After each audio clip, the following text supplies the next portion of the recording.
Mimir, who is she? Gunnar, Mistress of War. After any conflict, big or small, she would be first on the scene, sussing out the worthy spirits for a free trip to Valhalla. A gruesome task, but she took great pride in it. Any conflict? Impossible. It's true. She had help from her sisters, of course, but Gunnar was always first to arrive.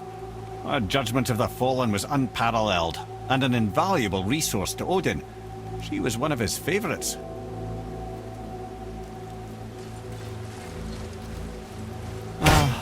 Gondul. Beautiful Gondul. And? Huh? That's it? Beautiful Gondul? No story or anything? Oh, sorry, lad. The sight of Gondul always took my breath away. Gondul had a silver tongue, a sharp wit, and struck a figure so stunning it literally drove men insane. Odin forbid her from setting foot in Midgard after a time, as insanity is not a welcome trait in Valhalla.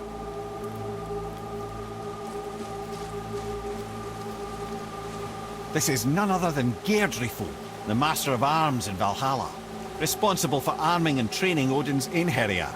His what? His army come Ragnarok. The entire reason Valhalla exists, you see. The Einherjar wait in the Great Hall endlessly, feasting, drinking, and fornicating themselves silly. Once Ragnarok begins, Odin calls them into service to fight on his behalf.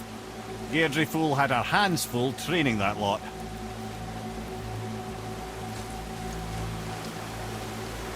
This, my friends, is Kara. Now, Valkyries are volatile by nature, but Kara, the lass is wild storm personified. A wild storm. Aye, calm and collected. Then the air would shift and the fury of her storm would unleash. It was beautiful in a way, assuming you could find proper shelter. Her tears would cleanse the blood-soaked battlefields.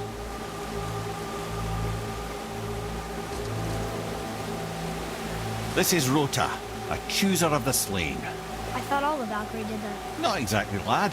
Although that is what they're most famous for, and by far their greatest responsibility.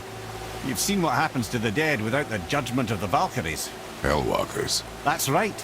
Rota, Gunnar, Skuld. Without them to clean up the aftermath of battle, hell overflows with souls meant for Valhalla. A sorry state of affairs. Rota must be beside herself. Ah, here we have Air, the healer. A Valkyrie healer? Strange. Air was strange, as a matter of fact. Very quiet, very calm. Where her sisters were violent rapids, Air was a gentle stream. She healed the wounds of both mortals and gods, and even a certain all-knowing sage who once drank too much and fell off a mountain. Not my proudest moment. Well, well, Hildr, Mistress of Battle. She and Odin got on quite well, actually. Her and the other Valkyries, not so much. She would spend most of her time here in Midgard observing discord between the living, and sewing some up herself from time to time. She lived for conflict. Some say she was conflict personified. I wonder what will become of her now that she's free. Olrun. Once the daughter of a powerful chieftain, she fell defending him during a Reaver attack. Olrun was escorted to Valhalla, where she chose to devote her afterlife to the pursuit of knowledge above all else. Quite unusual behavior amongst the constant drinking and feasting of her fellow Valhallian denizens. How'd she end up a Valkyrie? Odin. He saw a kindred spirit in Olrun's single-minded pursuit of knowledge. He appointed her as the Valkyrie's resident historian.